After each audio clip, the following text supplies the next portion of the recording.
Hi there again, this is John from Knight & Shining Armor Paint Correction and Detailing. If you like these videos, please like and also subscribe to our channel. Today we're going to be showcasing one of our 3 tire coatings. We have 3 different tire coatings that we like to use here. They all have different sheens. One has a satin to a somewhat glossy sheen to it. We have another one that is a very wet glossy sheen. And then we have a third one that is a holy crap, wetter than wet, real wet look sheen, and that's the one we're going to be showcasing today. So without further ado, let's get to the video. First thing we need to do is prepare the tire for the coating. As you can see, the truck's dirty, covered in salt. And the salt that's on the tire itself from being treated previously just rinses free. These coatings do a great job of keeping dirt and contaminants from penetrating the rubber and sticking to it and causing what we call a browning effect.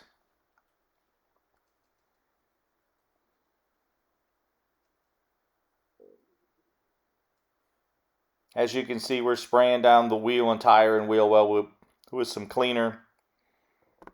I won't bore you too much with the process because it's a fairly simple process.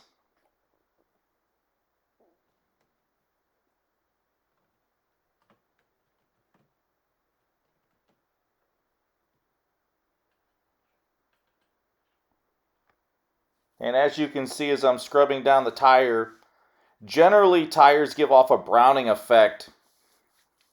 And some tires have to be cleaned multiple times to remove all that browning before you can apply a coating like this. This does 2 things. It gives maximum appearance and protection and gives the best adhesion because it's down to bare rubber. There's no kind of contaminants in it.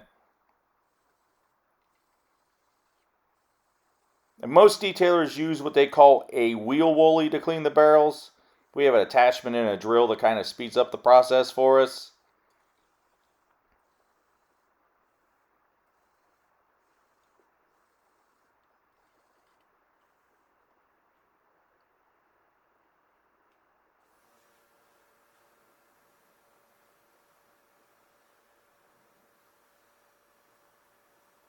Done rinsing the wheel here. Be back in a couple minutes or so after we get the truck washed, and we'll continue with the video. As you can see, tire's nice and clean, rim's nice and clean. Be back in a few.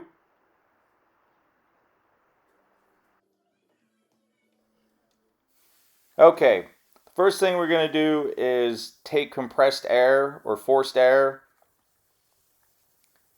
and blow the rest of the water out of the nooks and crannies of the tire and tread. This is an all-terrain tire, so they tend to hold a lot of water.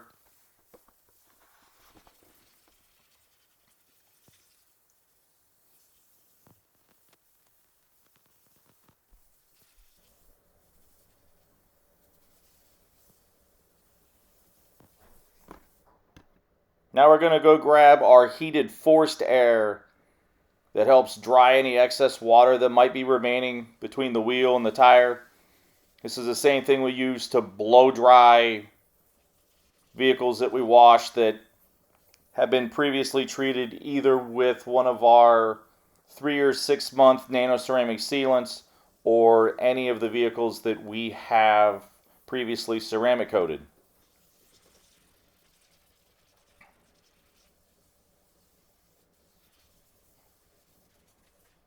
Now we're going to grab a microfiber and just make sure that we didn't leave anything behind. There's not anything hiding in any of the tread or in a little crevice between the wheel and the tire itself. Then we're going to grab our heat gun and actually warm the tire up before applying the coating. This opens the pores in the rubber. And it also is kind of like a dummy check that if there was any remaining water, the heat from the heat gun will make it evaporate. And lastly, before we apply the coating, we're going to grab another microfiber, give it just one last go over, And here is the Fireball Janus. Yes, we are using a paintbrush. It's an all-terrain tire. This is the paintbrush we specifically use with the Fireball Janus. We have a paintbrush for each tire coating that we apply. This is the best way to apply it to an all-terrain tire, especially with outlined white lettering and all the extra knobbies that are above the sidewall there next to the tread. Makes it much, much, much easier to apply. Get around the tire quickly.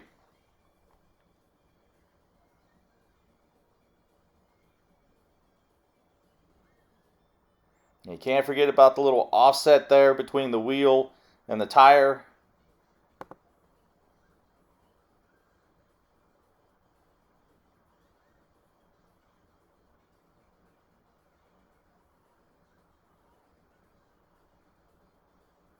And you can let this dry for 15 to 20 minutes, but with the heat gun, you pick it back up, go around the tire, and force dry it.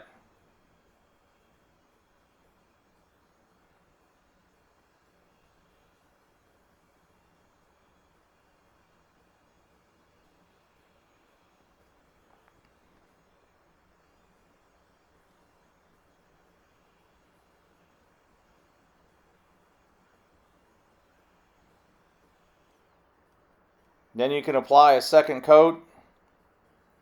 Don't need a lot. A little of this stuff really does go a long way.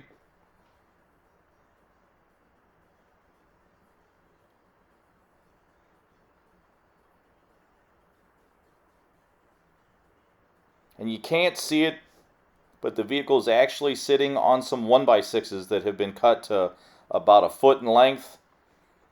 And you offset it so you can get underneath the edge of the tire. You don't have to move the vehicle to get dressing on the bottom part where it rests on the concrete or the floor or whatever the surface might be. Going across it with the heat gun one last time. If you really don't like the look of it after it's cured with the heat gun, you can knock it back with a microfiber. But because this is the highest gloss possible, it would kind of defeat the purpose. Make sure there's nothing left on the wheel. I'll bring you in close here for a first-person view so you can see exactly how shiny and glossy it really is. Looks good. As you can see, here's without dressing. Awesome.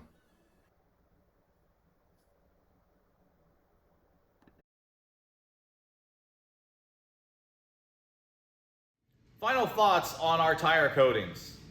You as the customer will get the most out of the coating if we can hang on to your vehicle for 12 to 24 hours to allow that tire coating or dressing to fully cure before water is introduced to the tires. I realize that's not realistic in most cases and is extremely hard to do in the winter months, but especially in the summer, if we can hang on to the vehicle just overnight because it's so warm out, you'll have shiny or satin looking tires for upwards of a month. John from Knight & Shining Armor Paint Correction and Detailing here. We'll see you in the next video.